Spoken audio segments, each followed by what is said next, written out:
Mahama, no way to AG Nefido. That is what the paper was stating. Enti a woman no so welcome. Enti abusia ye bedi ho enkomo ende anope. Ye bedi nkomo ende anope. Enti mesro me we free no. Enfe free ha. Me free no under ahayara na yensum esum pa. Why they sent me name Mr. George. And I bedi enkomo and an open answer no ma menje ma boafo nkrato na membra sesia Ken akwaba na didn't know what you saw. Oh, so ni car traffic no mun sense. But they forget it. You better have cemetery. Hey, chale, upi silly a nice power. Shabariste papi kitchen cabinet. Electrical works installation is also a very nice power. Where they sabro you? If I butcher Ghana haya, a hunter AA construction works. A hunter AA construction. Just send a mid danger and nice to engine and assassination see if a car. A hunter down team if I complete. It is a building company. Our musi diner one who dinner a channel as we fake a hunter AA construction works. Omuya dinosaur capitry work be a father and who be a hunter AA betting me I am. Oh, shall me kitchen cabinet no papa. A one who dinner AA construction at Doromanti. Say ban plumbing works be a hunter AA construction the mushroom. Shall me kitchen name a bathhouse. Plumbing works a wahinaya a hunter AA constructions. And a ban electrical installation and design works be a hunter AA construction. Yamani City international standard. Oh, that's very nice. Shetali papa be a yelly. Painting see a very nice and unique. When so a hunter for a year and a ban tile in painting works there. A hunter AA construction a master class. Quality POP barristers. And now fabrication of modern aluminium works are. For when it's true, a hunter AA construction works. A hunter AA construction works so on bathroom doors, wooden doors, BAB, say single, double, and answer 1.5. Almost also to main gate or modi governance and stainless steel swire. Trisha a hunter AA construction for a track a chairman a bank 3 junction. Amasamai and answer Asamai Kesi police barrier. From more number issue 0547 118 843 and answer 0537 883 572. No is it tomorrow, somebody else come pick you up.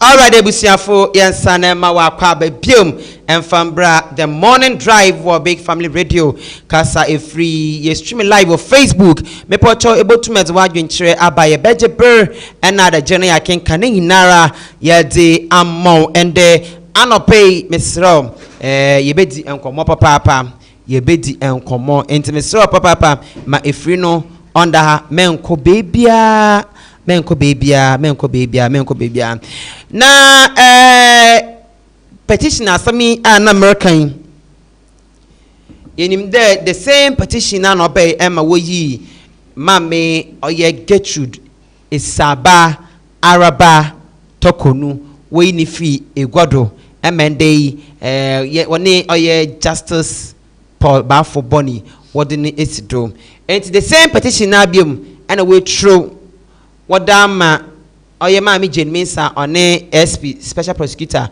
Emma Mampema ha mesum osomo no nso afọward dama oye chief justice ebusia na ye bedi ho enkomo kakra na ye de dwumedi no esu esi amo enti Sir Eugene wa ha ye ne ba otwe enkomo afa ho na ye hunza orokọ ewo oman emu enti amenkwa na ncha na mema na akwa abasronko na fe ye fa no komotwetwe no ensi shadow bye. Sir Eugene, good morning. Good morning. How are you? I'm doing well, and you? I'm also doing well. We thank God. Okay. I hope say everything you're fine. Oh, we be here, Boko. One night no cry then. Oh, yeah. Divine selection, yeah, can't go on there. And they are sitting at the Bayame. Okay. All right. Okay, I was saying oh yeah, Sir Eugene, and I'm in Sakana Yebedi, and Komo, and ano pay it mesro ba if you know on the here. Tune it in, turn it up, and rip off the knob. All right, Sir Eugene. Ejata. Akwa bebium. Oh, medasi. Akwa bebium. Na motin in there. Oh yeah, President Mahama. Winya ne petition. Sorry, but the petition ya brand. The removal of, I think the last week yeah can want some but say no no or the petition now called Danny Chief Justice. I think they are going to go through. They will miss more bayan. So does it mean that is it going to be possible that these two people, which is the Electoral Commission and the SP, will be one another? Erika, my main chair for na me way. Say, Ejata, we say petition. I could do my penny anymore. Yeah, na coding in the moon. Yeah, and no, I pay interviewer. Government spokesperson, Yura Felix Kwachu Fosu, and a city FM for a year, not just say, Oman Peninsula refer petitions to the various institutions that pay the constitution. Also the Omokono. Now, then the constitution, constitution say, we say, yeah, it will be our Habiano. You see, everybody should not be afraid of accountability. Okay. Until the constitution making it clear, say when there is something like that, even the commoner, ordinary person can write a petition. You need any threshold be any criteria be say. Now, soon we see we are as a way or Bentian as a way no better me actual petition. Okay. They are common man penny. Obia too much. Yes, because idea way and you had started free. A struggle from the medieval ages. What I say, and being a sovereignty. There's a sovereignty lies within the people. The power lies with the people. And you know, and then I come for by. We said we be now a him for kings and queens, and they are more than they did any panoso. They almost struggle a power. They do be not kings and queens. Someone and I can. They do be religious leaders. They will say, or more as of form di any no more say it or more. And I say beer or say it a more musica. And I say you say it him for nay. I am man or more crude. It will be crowd war about to hear the Roman Empire. It will be no who say Julius Caesar. A take over way no way then or mukuno. Now, a person papa kubenya pawentino. I say I deep and now Emma. Okay, my way Napoleon Bonaparte. Yeah, the no quite exact cry. I'm back to France. Actually, you could show him to be creative of France. You see, all this was the struggle of what sovereignty. You see, now, no, the democracy that we are practicing today, no, it gives the power to the people. In Tinomia Metier, Seman Penugro, and some Shanes and BB. Unless we only be up to expectation, nobody may expect fin or fall short of expectation. But me actually petition the say, me person me impeach president. No, yeah, be on my muhabat and yeah, successful. The first time a chief justice was removed successfully, and I say, but with EC in a special prosecutor, this is the first of its kind. Be or mine, and you know, ye need a be. I don't say constitution, more mature constitution. Yeah, constitution review, but Adebia Beko Court Tibia, which is the Supreme Court Tibiana, court and be rule over it Tibiana, a baby president. Say, we be near a hustle as a threshold, Nadia, others no. But this one clearly, no, the constitution of the country, no, gives clear procedures for that. Or say, whenever there is a petition written to the president for the removal of a particular person from a high office, such as the office of the Electoral Commission, the chairperson of the Electoral Commission, that person, that petition, no, when the president receives it, the president should forward the petition to the office of the Chief Justice or to the Chief Justice, whoever that is in that position. Okay. What did I say? So when the Chief Justice also receives the petition, what should the Chief Justice also do? He should establish something we call a prima facie. We because the president is a car on your horse, and I know you're coming in. We say, now the president's office, no, and the Chief Justice office will be flooded with a lot of petitions. Also, be able to me actually be Fumbia de Ako. Sabia, oh, Eja Tabia, what I mean, powers and the petition are coming director that so also director said, Oshum. Everyone penning to Onono, Oshumuno, or who's a beer, maybe we more so there. Independent answer, but per constitution also was forwarded to common wine. Chief Justice, not Chief Justice, no yet. Establish what you call what a prima facie. Oh, and no could can A, B, or C. Nippon who quite so bit me about answer. Answer na Chief Justice so actually command man penning back so make sure when who say the more canon engine so ma a bit to me either engine so a dear friend nippon I'm gonna be in say nippon won't send be a year no. na man peninso ayede asset up a committee that metina ka wansem of which 3 members of that committee should all be judges from the Supreme Court and 2 other persons from other side. Now ebasa na committee netina say omo frɛ nipa na yatro petition afra no nti say no the person that we are talking about is Yamame Jen Mensah and then the 2 other deputies. Sa nkofo we eba be yi nsama no e wo committee nanim. Omo do lawyers baba omo do witnesses and then nipa no so file petition no so be there. So be yi nsama but mostly they are na missing. And they say omo mo twa petition no ye hu omo. So here Mama Charlotte said yeah. Now we didn't know the kind of people who wrote that petition. To the office of the presidency say seeking the removal of Charlotte say from office. I hope you understand me. So she say or say to me design a threshold bit was a be the petition bar. You who the petition by the angle that a person is coming from might also determine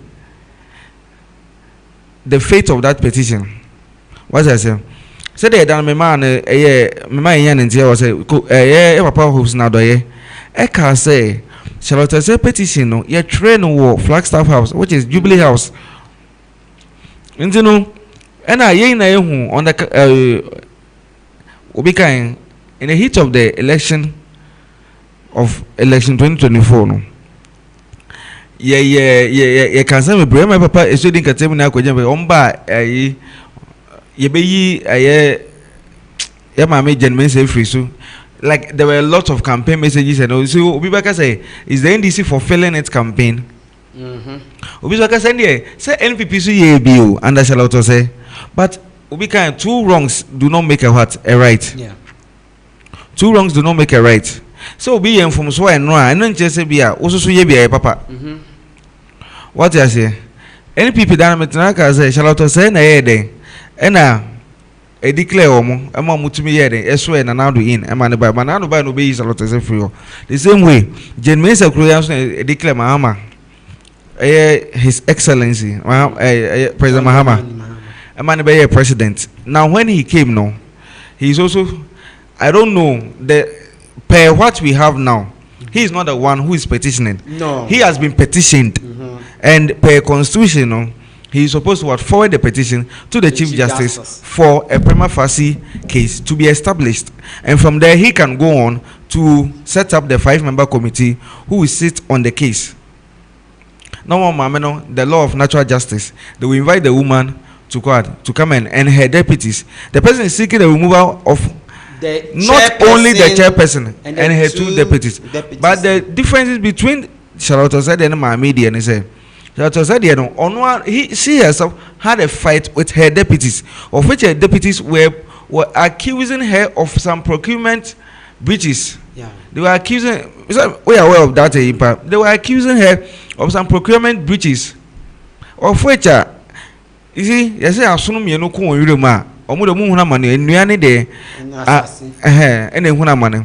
Nti no obi ka say na say de she together with her deputies no should all be removed from the office because I mean know what the office a huge man en kasa enyem one we are not working in the interest of the 2 of you, we are working in the interest of Ghana. So who would fail? And I said who will be affected? It is what the nation Ghana that will be affected. That one. So this petition is also coming from an EC officer, an inducted EC officer. We can say, how do you call it? Mine, you say omu interdicting no around we mu ho amane de asem no kwa court no mo a omu interdicting na yeah the petition no or a former EC worker. Okay. Or a former EC officer. It's not a IT department ho. Am I say omu interdicting no for some reasons. Am mo de asem no court ko asem no court no EC for na ntumi ambe defend omu case. Am mine court no bo asem no gui. What I say, but mine has not been able to return to the EC again. So he is the one petitioning the president and 6 others. I don't know. I don't know the end 6 other people petitioning. Yeah. So yes. So scenario be. So when the petition of Mama get to Araba Saba we talk on there were a lot of how do you call it? There were a lot of commentaries suggesting say they are not only seeking the removal of the woman because in the removal of the Chief Justice, no, the president would forward it to the Council of State, of which the Council of State, no, we all know say it is politicized. Now, the removal of the chairperson of the EC, no, that one, no, the petition will go to the Chief Justice for him or her to establish a prima facie. And for you to get rid of the EC officer or the EC chairperson, you have to first get rid of the Chief Justice. What I say, and and they say if say the removal of this woman goes through, then it means what those people were saying, was true. Okay.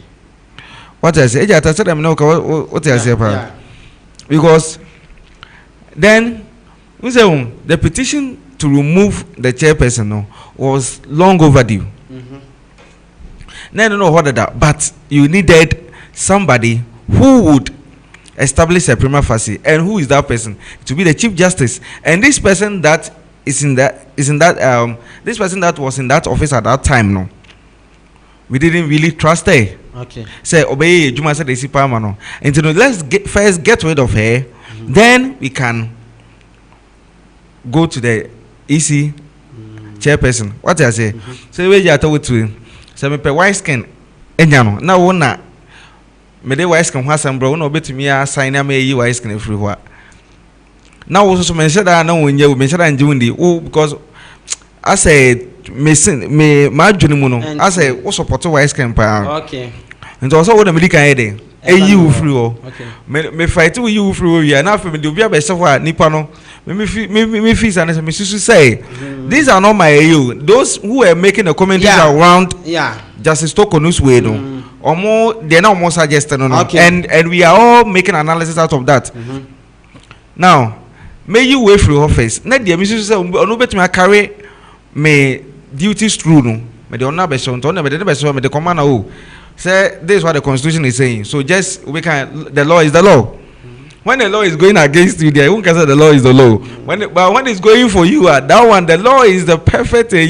What I say. So that is why some of us are always calling for a constitutional review. We should review the constitution because you see, some of the things that were done in our first parliament, where NPP did not represent, they were fighting most of these things at the Supreme Court, and a lot of amendments were made in our constitution. So.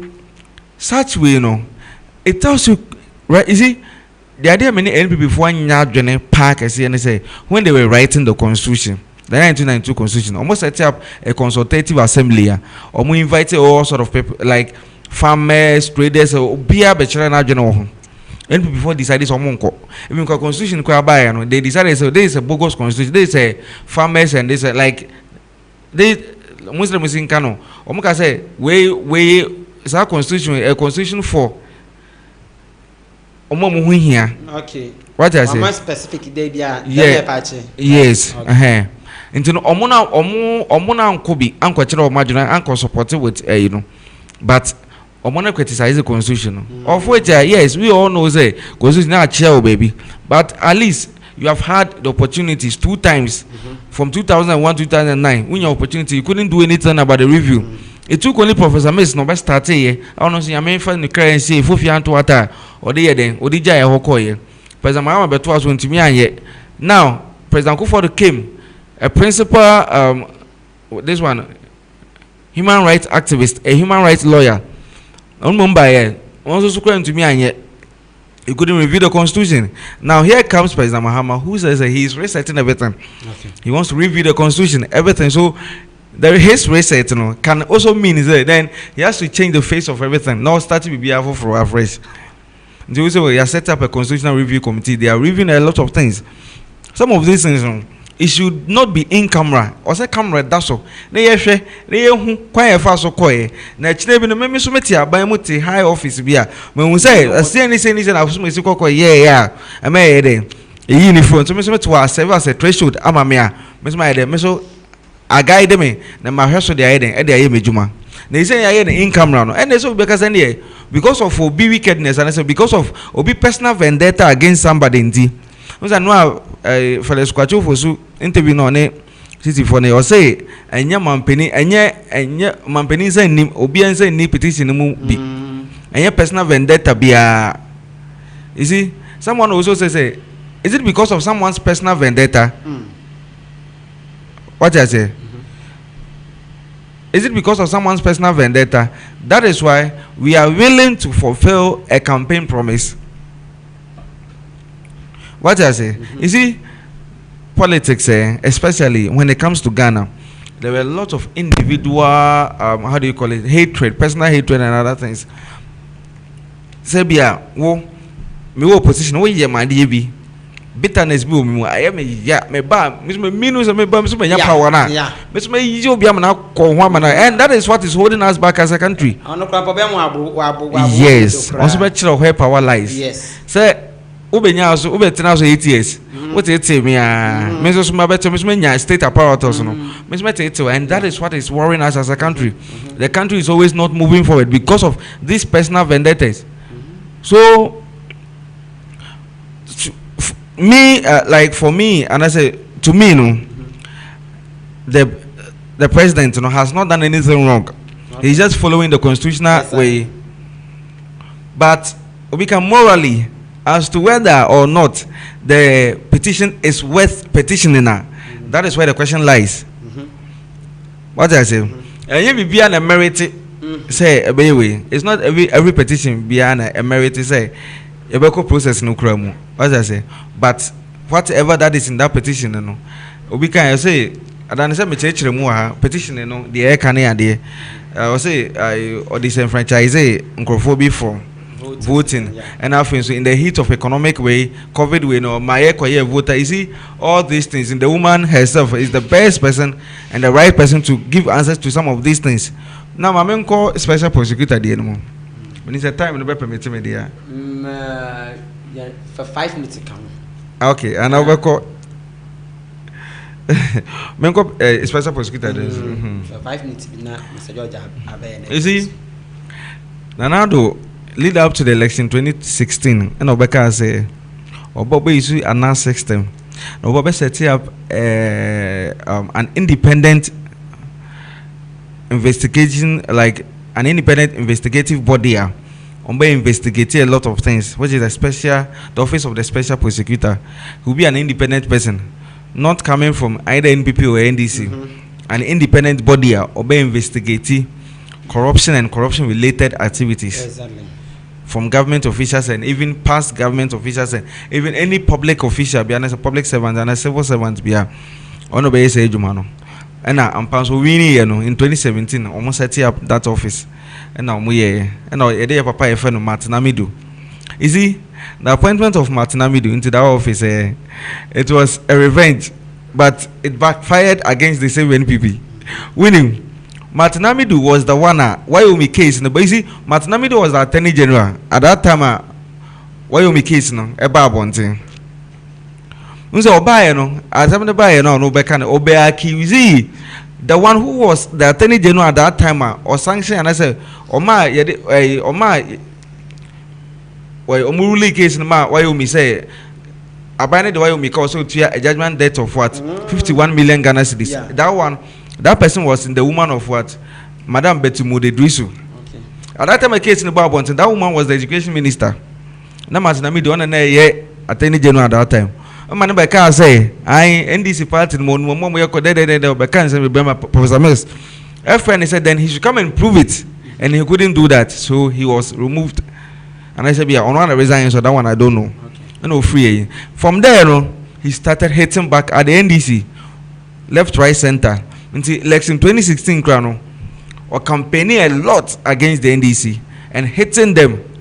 Into because I also play a factor into me winning an election and promising the people. So when I come, I will set up this office, and someone who is a lawyer who also knows the NDC very well and who has also been on the nerves of the NDC, telling them how corrupt they are and knowing most of their corrupt actions. The only basic officer, then he will go after my political opponent and then hunt them down. But unfortunately, to me, happens that Emma the children has had back fire ma or no penny on answer reporter or try by or say the president, which is President Kufuor at that time, is the mother serpent of what?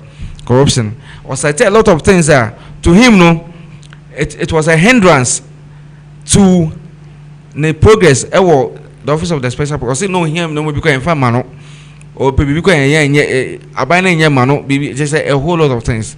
Emma Kofu be na ka say yem gu sa office no. Ena mampeni eye matinami du ankasa resign ye ena ye dey papa ye friend Kise Jaben eba ye. Okay, oko parliament ana ye kan you know ka say Mr. Mr. Chairman, a lot of people say me are young, but most of the lawyers at the parliament here, no, Machid Brenadi or law school, of which it is true. Yeah. What can I state? Yes, Machid Brenadi or law school, of which it is true.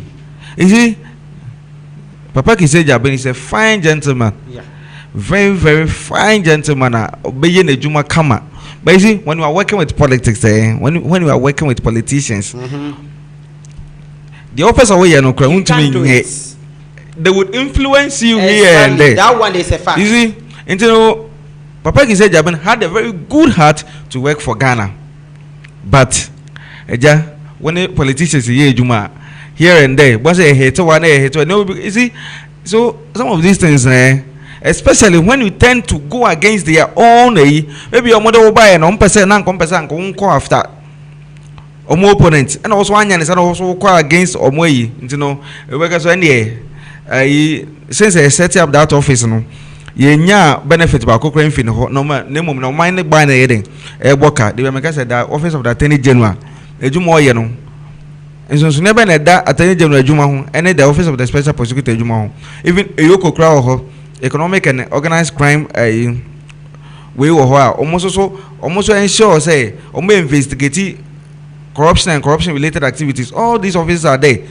CID a whole lot of why did we still need the office of the special prosecutor for independency, for neutrality? But Ghana, nobody can be neutral. He the special prosecutor may have his enemies. He may have people that he may want to go after them. Okay. What I say, and also, and no matter what you do, you will never get the independence of somebody, or you will never get the neutrality of someone coming to work for you, either or by working in your interest or non interest, and be in the interest of other person. You see, so Papa Kise Jaben, you see, the man has been working, you see, tirelessly. Oh yeah, Juma pa, but the Jumani need to be back into fruitfulness because of political hindrances. What I say, we the buy we what the fire and we there, and we see, oh here no we can in Sanka. Okay. Also, you can not the party folks from the or from the major side no be a hater na ha, not no be we communication na be. You see, M1 and M1 ejumano. Into no be more repetition. The other me Kise Jaben there nipa from the demonstration there course last. Nipa no di any mupa Martin Pebu. Lawyer Martin Pebu, a renowned and a fine lawyer in Ghana. Yeah. And people say ban or pay crampono. STT say or chop petition. Yes. You see, Lawyer Martin Pebu, a very renowned lawyer in Ghana. No, say you pen interview no you say. I have a package Jaben, your former finance minister, Ken Oforiatta, a call, a free Ghana call ye. We don't back at you see. Some of these things, and they are the lawyers and they are in the high space. So as to whether or not what he's saying is true or false, no, that one, no. So I try to petition our court. You know, a consequence just like that. Umba establish a prima facie. Exactly. If Papa Kise Jaben has something to come and answer, he will definitely show up and go and answer. He's a lawyer. Yeah. He's a criminal lawyer. And you know, most of the missing cano. He knows whatever that is, and to know him how to answer some of these questions and how to respond to some of these allegations. Right. Whatever it is, no, yes, we should let the process go on, and my institutions don't work it. Whatever that it is, no, we as Ghanaians, no, you may decide it. Okay. All right, and see, say you didn't add the nagging tray about na yabako Mr. George Nsuo na also the nagging tray about. I found this issue and this case amahian eta busia Mr. George ewa ha no so ordinary nche ede eba efa the case no ho enti Mr. George yeah akwaba yeah marikuku afua marikuku Ebacho this case na what the petition na bana Omanpe Mahama wa ono so forward the ama the Chief Justice wa dwenche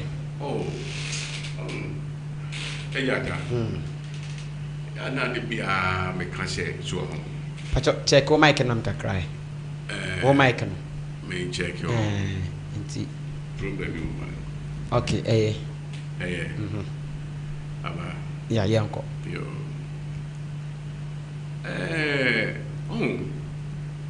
two political party the political party nanka ye need danoso sanko betumi a fight corruption by MPP so na party so corrupt by NDC me MPP ni me NDC so that but me share senior nyama corner so that NDC NCSI they say senior Rawlings eka share but I ne be one kakama mai like kasade mami so senior make say Rawlings can say MPP NCSI but I am where come here almost so and this how na ke no crack adentina Rawlings actually or dey no kodom MPP so we are making the assess yeah because mama is corrupt okay alleged and use the word Mr. George when we say there was a word behind alleged that is it or corrupt you see sometimes no nukre uka nikaya waho nukre nikaya adentina me kasa petitions gain any gakuku attorney general office eno mampini yesebe hu adwuma sebe hu adwuma na oye no yisi any wine Mr. Jabin yeah so now mama wo position no yenim sem o kan fa yisi wow o position yenim sem a o kan fa special prosecutor na coming pa the special prosecutor the enye onye threat ma NDC o and na onye threat ma Ghana man no otimasi onye threat ma NDC and na onye threat ma Ghana man so now your man penia o tisusi sie be kwa ban mu no na parliament led by Abangbabi omode omunsa she krata bi ase se we are ban mu nipa na ye de wu asem kokese jabe ho a ana attorney general ho a na se aban sika bedi ho a ye ni wu negotiate na try ni kakra so and the act of the plea bargain yeah enti no maka se we na kese jabe di ye juma ni gwa na okwa chini to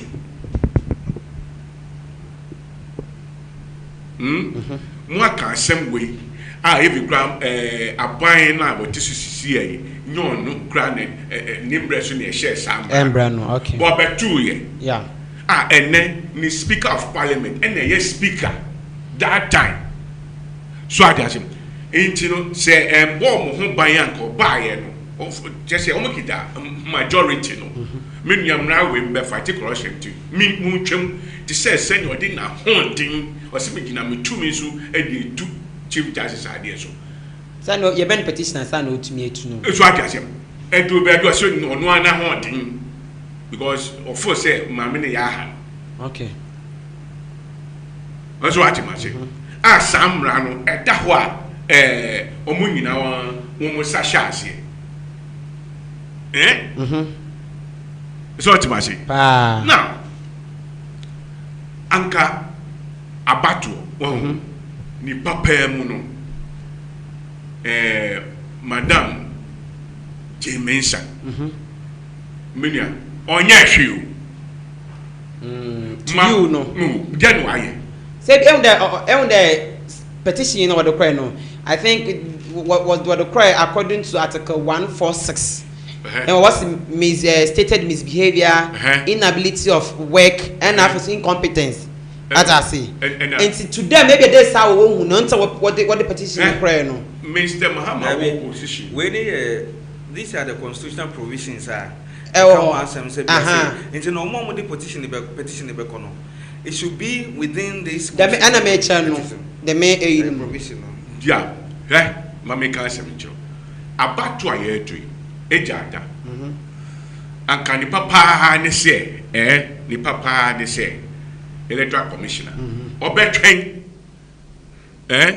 ma abato bia e wo Ghana ha no no one more resource ebeko electoral commission office okay and sign our announce the results okay so NDC abreso Mr. Faraja ye si boss there no ye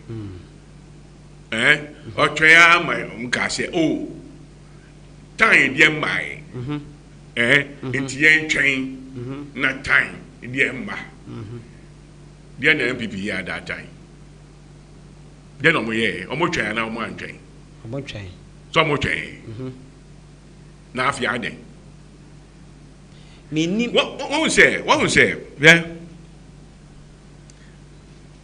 NDC party no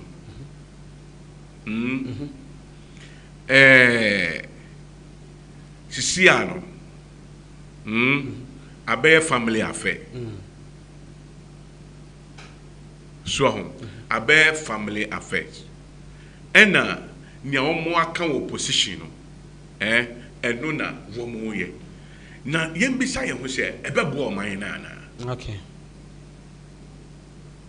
ebeboa ana emboa you see to me no ni ebeboa nyina ni say appointment bi wo ha anka enye say eye political so anka enye say eye political I say to aba IGPC enye say eye political appointment okay we nipa 3 or 4 bi na ye vote Ghana nyina betu ya vote dam na me pa che yeah is that how you are okay so electoral commissioner enye say eye political appointment nke say to ni so aba special prosecutor dey say Nansia no buy Nansia no buy na ejata hwe o en na mebra yi kan ese say osi ubeye politics na ya appoint wa so say uye ejuma mania or appoint wo no wow compared to Kwesi Jabi case no Kwesi Jabi yeah any Machiamedu case no okay Machiamedu ebeye special prosecutor no na ye nyina ye hu say Nana Akufo-Addo or so be use announce method mama use that president say use that yeah so and who said no say me use announce method that one sha me free so or the beba medium inti manya big fish be of free NDC mo e Machiamedu inti me use so no but Machiamedu buy corruption kosu Akufo-Addo abem no eburu ni kosu o ma de no inti o ho se ni oye no okay won o ho se ni oye no inti Kwesi Jabi no de bua na ne se emra na omo share ne say emra na omo share say obi edi sika so ho friend na oni new year dey negotiate no ntwa ne kakra wow na kwese jabi ana kisi jabi we na ne kan ye di ma public no na onu ebe odi press conference a ene mi yankwanoma so yeah na ejata ya nyama bi ehu o man mu nyama bi ehu pa o man mu se ohwe ne e koso na enye se eyade bi a ebi si da esisa sania ndc kan isem efa Madam Jemesa hono sa na MPP so kan isem efa Charlotte Osehu so sa na especially ken crap odi o si Charlotte Osehu de ni plani Mahaman so ati ase yeah ase ni plan kra ni aka asem we chala efa no se wo mu ba power o me den o me ni free o ampa mo ba ye no so we na wo mu yi ne free o NDC so opposition no Mr. Bosman ana any Jean Mensa and Samotete. Yeah, Samotete dey see or MPP constituency organizer bi or Ashanti region baby. Hey. Yeah. Okay. And na Akufo-Addo onini ko share. And na don't forget to say electoral commission office one NDC for MPP for. It's one mo na better petition akọ. Wo mo ni din wo mo yesamanfo.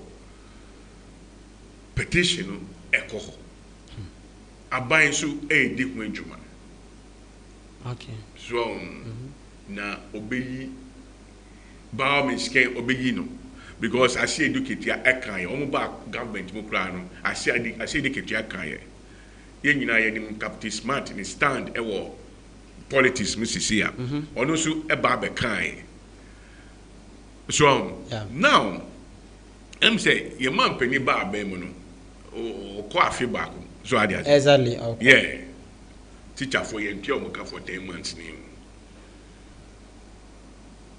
wonim sa ye ntia teacher for ka wo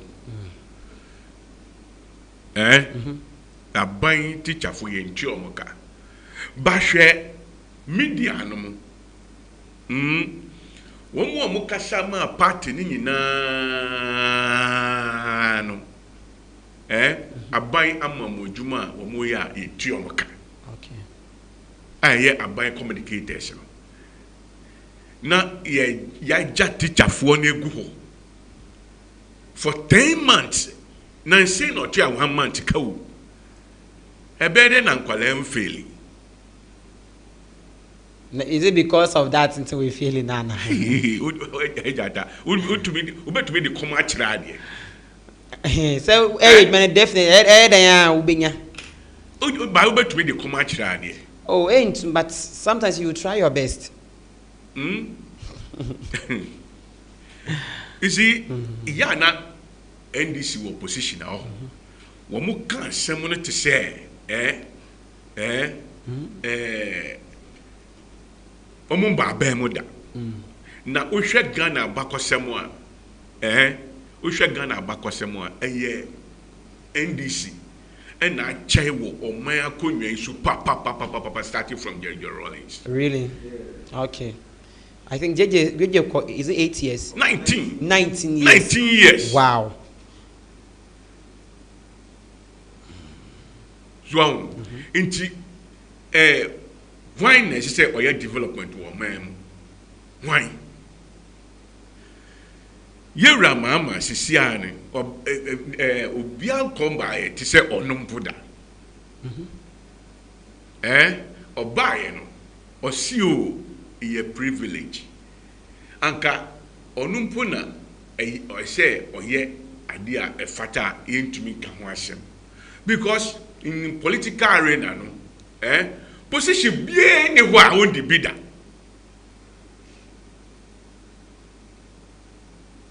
assemblyman we di bida wa kwa wa ye bibia da youth organizer national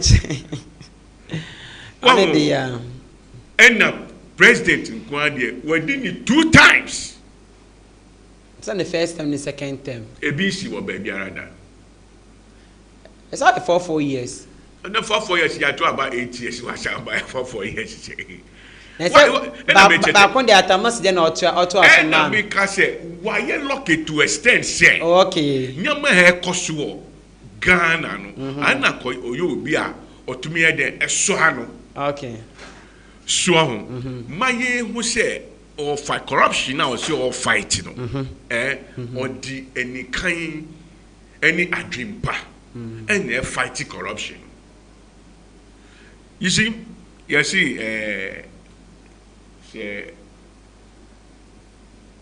ponkom yenu kuwa glass no and nyama that is elephant. Yeah.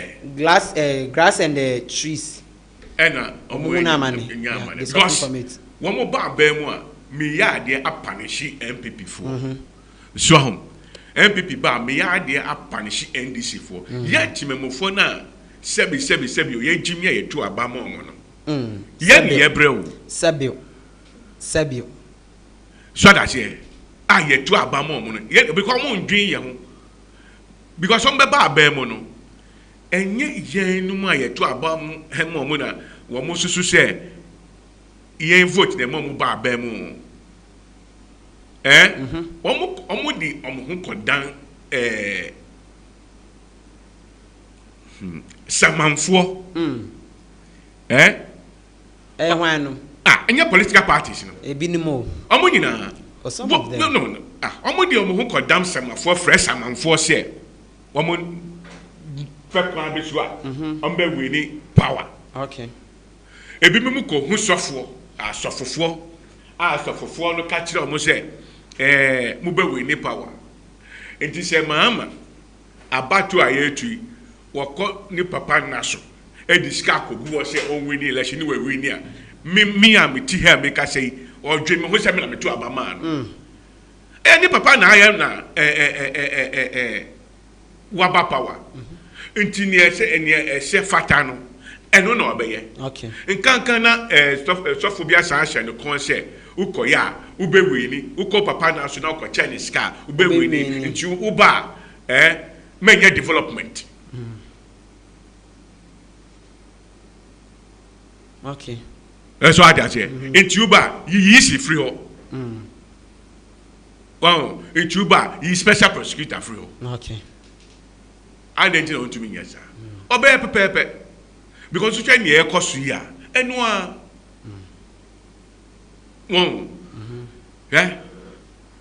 chrono bi wo ho a ubo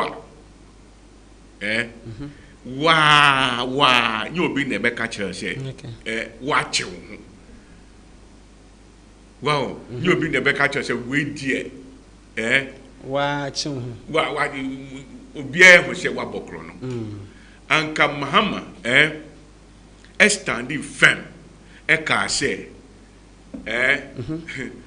institutions are fighting corruption woman crofo a ye man penny na na do dankwa edi omosi office no oni omo be ye ejuma masa na ejuma ye na be kire. Okay. So, nye juma na be sire. Nye electoral commission clear na bold dey say wa we ni elections. Na say ususu say ana obi susu say bibinti. So, bibinti na oma we ni elections na. Say magana fo hu say ubeye ejuma. Enkofa NDC ni be hye ho. Ti say nye oni judge Bafo Boni akotna baby a obia be susu se oba be fighti against the MPP ọba abẹyẹ witch hunting ọbẹ witch hunting ọmọ. Okay. So making sure say it's a special electoral commission ye edwuma MPP nye ebi da. Okay. Wana ubema electoral commissioner na edwuma ayẹ mmere ama no. Nya wo ni pa odi kwa share through petition ya atro a wa woni mo bi wa kokwem. Okay. But man we see. All right. Yeah, that's papa. Ebusia enti mene Mr. George ena ye twitwe enkomo ende anope. Mr. George ena mene twitwe enkomo the morning drive discussion segment mene ono ena face Eugene. And one be bobo me the discussion segment of my gang of the morning drive no yes be bosumu mosodo na the work vibe with abena papa bi what the ababosumu as dani bi enkoma akosu adepa ono enokan to mo Facebook a ye de dwumedi no ebebro edin ye ejata Kobana. The donor for Mega Takoko school time was occupying. A month ago in Chawza by Ifia the Payamiche. Also watching you live from Cambodia. Nenya Cambodia Gakraba. And so say politics in Ghana is for nothing but selfish gains. Exactly. Enter Busia Midwesi work vibe and Ultrado Amo Makrawan.